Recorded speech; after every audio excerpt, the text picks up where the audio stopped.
I think we're going to have a very zesty day.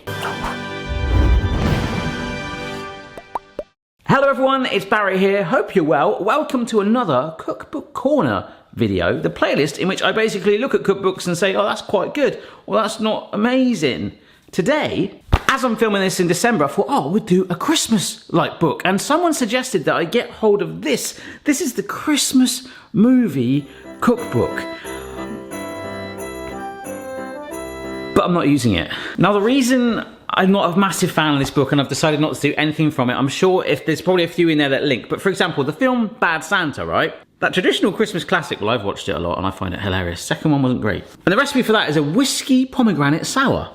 I don't remember this being in the movie whatsoever, and there's a little summary about the film, and it says, while Willie has no problem downing straight inexpensive booze, we recommend this delightful mixed drink to create holiday cheer. So I don't think it has anything to do with the film. And there are lots of other examples of that, and I think the pinnacle one was like, I looking at the back and it said, oh, Die Hard. Yippee-ki-yay, in one of the first action holiday flicks, Bruce Willis's one-liners are instantly recognisable to those who consider this to be quintessential Christmas viewing. Even though the bad guys spoke German, we're going to celebrate their delicious holiday traditions with this delicious Austrian-German cookie, a Linzer Star cookie. Okay, so they look very nice, but you know what I mean? Can you see Bruce Willis going through like an air conditioning vent or whatever it was, eating a Linzer cookie? That's my point.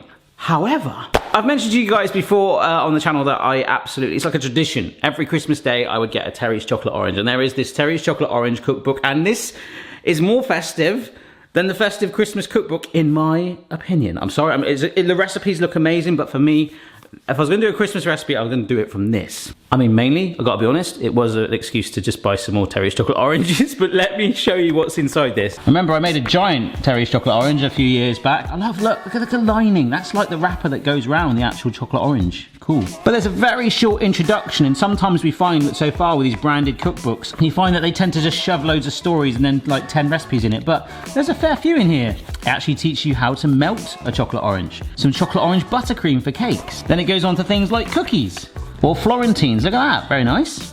Then some Millionaire's shortbread, flapjacks.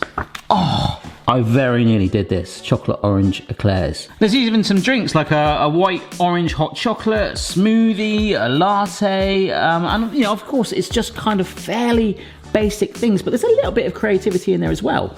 French toast chocolate orange sandwiches, for example. It's a fun little book.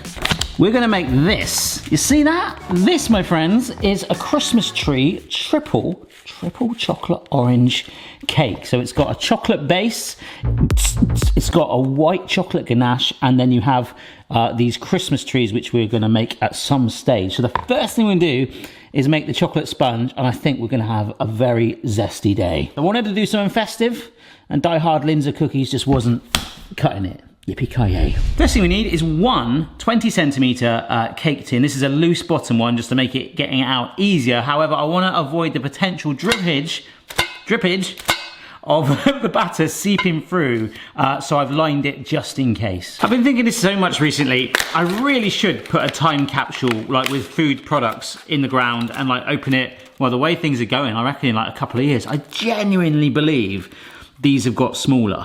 Because the recipe book itself says one Terry's Chocolate Orange. In 5 years, one Terry's Chocolate Orange might be the size of a small truffle. But anyhow, we need to break, this is a milk chocolate one. It says to break it into the segments. That's very nice, isn't it? I'm very tempted. Christmas Day every year, this is my breakfast. It's like tradition since I was like newborn, I think. And that is a block of 90 grams of butter. So we're just gonna melt that up. Look at that, that is gorgeous. Just waiting for that butter to break down a bit more, keeping it stirring and maintaining it on a really low heat, okay? As soon as it's melted and merged, take it off the heat.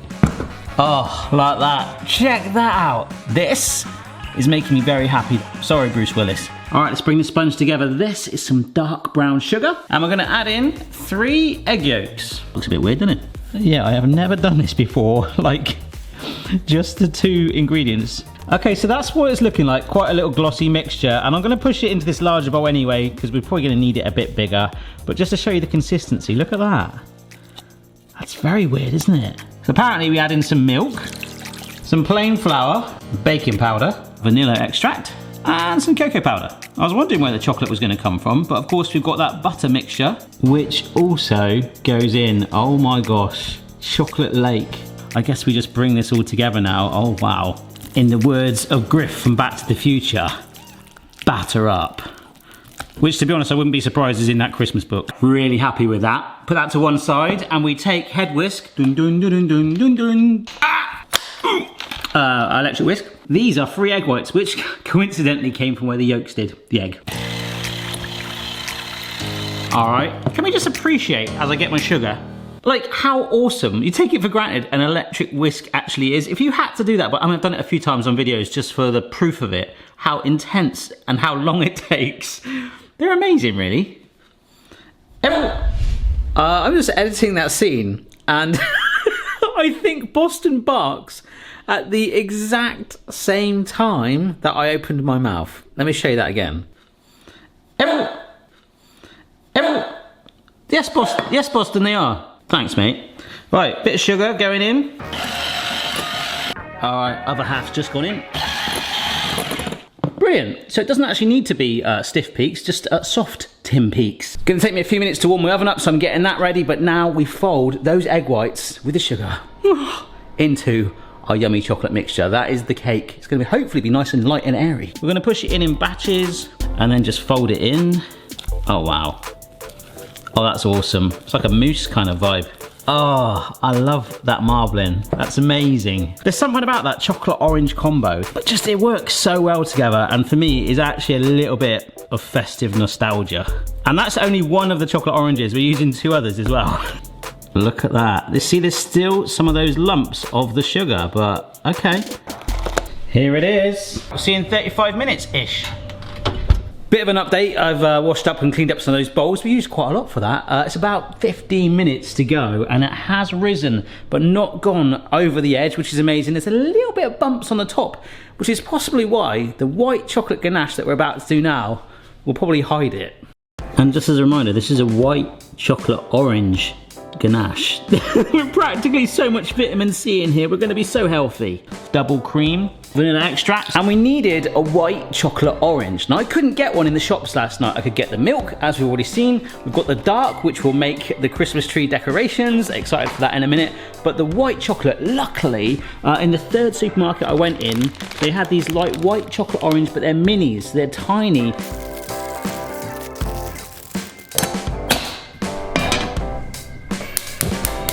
Nice low heat, like when warming milk, it can scorch really quickly, so don't try and do anything else.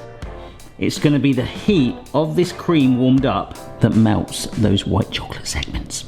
But let's go straight away, about 1/3 of that on there, using that heat immediately. It is going white chocolatey already.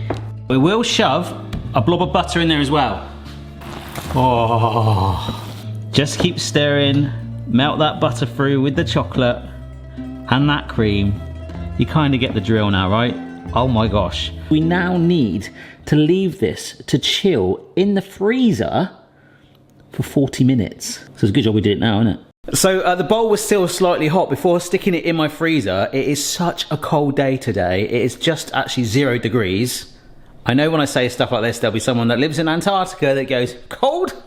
The bowl's out there chilling with a bit of cling film on the top. I'll then put it in the freezer just to help it firm up, to make it more spreadable, like the ganache it wants to be. But the oven timer has just gone off. Let's get it out. Ooh, ooh, look at that. And it's fine. Look at that. So we'll leave it to cool in the tin for a little bit, then get it on a wire rack, dollop our ganache on, and finish with some Christmas trees, which is the last step with the dark chocolate orange. I am going to be giving this cookbook away signed, but I'm generally going to get my own version of that as well. A bit like the Bob's Burgers one. I blooming love that one. So the last thing we're doing is going to pipe some of these Christmas trees, and that is a dark cherries chocolate orange. This is a dark cherries chocolate orange. And I've got my tray lined ready. That is my canvas for drawing trees. Please don't judge me. I'm not an artist. 30-second blast, stir, stir, stir. You know the drill. Listen to the sounds of the microwave, Boston. Is that exciting? Nope. There we go. Hey presto, nice and melted and smooth. It was 90 seconds in total. So now I'm going to put this in a piping bag and try and draw a tree. I could just go for one massive Christmas tree, couldn't I?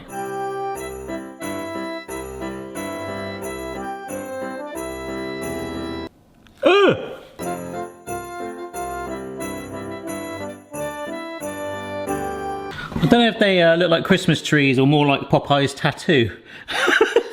So I'm going to shove this in the fridge to firm up. We'll wait for the ganache and then we bring it all together. That is it done. It's actually fairly efficient and smelling literally like I've got a magic tree, citrus, orange, if they even do that, air freshener dangling above my nose. The orange smell in here is super intense. So just while that's setting in the fridge, remember this is now a playlist, Cookbook Corner, so this video will be added to that along with Bob's Burgers, Ninja Turtles, Snoop Dogg, Cola, amongst others. So if you want to keep those suggestions coming in, you can send me links, or some of you guys are physically sending me books. It's very kind.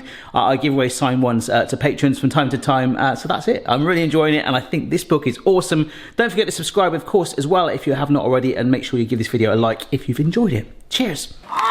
I've just got this ganache out of the freezer. A little bit of a whisk together because hopefully this should dollop. Oh my gosh.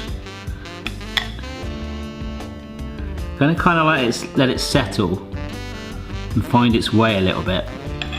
Oh, I spread that one a bit too much, but actually no, it looks kind of cool like that. Actually, I've just had a look at the photo and it shouldn't be like that at all. I don't know what's gone on. It should be really thick and glossy like that. But it's actually, despite an hour in the freezer and, like it said, and half an hour in my garage, that is nowhere near. It's like almost like way too much cream.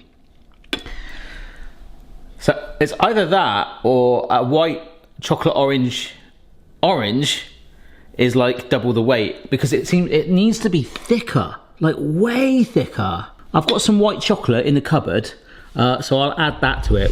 Yes, it's a good job I had some spare white chocolate, folks. That is much more like what it's supposed to be. I got my trees out of the fridge. I might just stick the one tree. I know that looks a bit strange, but like it kind of gives it like a little bit of purpose. I did have some spare like chocolate left, so I thought I'd just do some like random circles that are like baubles, which I thought might look quite cool. I'll place my Terry's chocolate orange segments over it like that. It's a bit of a wonky tree, but that will do because it's time to let it snow. This icing sugar is not orange flavoured, but everything else is. Oh my gosh. I'm so relieved that I had some extra white chocolate in the house. We've kind of done our own spin on it, but I'll blooming take it. Yeah, I'm so glad I did that icing. That looks way better. Guys, what I've noticed is the chocolate, where I just melted that white chocolate and didn't put it in the freezer, I just mixed it with our cool ganache. That's what's happening. I just put my other trees in, and it's looking slightly more like a shipwreck. But, you know, in true pirate style, like a shipwreck, I'm sure, it'll taste good. Did that even make sense? So the ganache recipe wasn't quite right, or those white chocolate oranges was just a completely different recipe. That is looking wonderful. And that cake is nice and consistent in colour. There's no batter stuck at the bottom. It's consistent. Right. Let's eat it. That is a really light cake. Isn't it?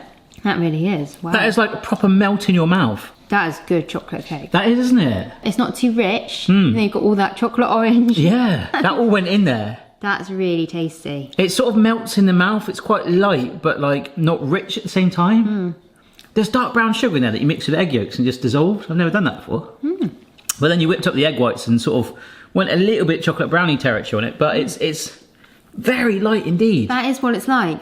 It's like a chocolate brownie cake. And there's a tiny, on that second bit there, a little dark chocolate edge from the tree. The tree. Amazing. I absolutely endorse this cookbook, apart from the ganache didn't work. It didn't work. But I used the white chocolate minis rather than the whole white chocolate orange. So maybe there wasn't enough white chocolate. The weight's the same as the dark chocolate one. It was exactly like the 2 packs of minis made it. Made it the same as a whole. Yeah. That's weird. But white chocolate's basically soap anyway, so like, I don't know. It's very temperamental to cook with. It is, bake with. And maybe I overfroze it. It was in there for ages. Still good though. Yeah, I mean, that's the thing. It's a cookbook that the recipe ratio didn't quite work for me. I had to substitute one ingredient for the exact same weight and it didn't work. So possibly my fault on that side that I didn't get the actual thing. But other than that, the recipes in there look fun. It's nice and simple. It is what it is. And there's no Bruce Willis cookies in there. Anything to add? I'm just going to eat all my piece. Yeah? It's very nice. I like it. Okay. I'm starting to feel a bit sick now though. All right. Maybe. Well, remember, chocolate cake is for life, not just for Christmas. Cheers, guys. Bye.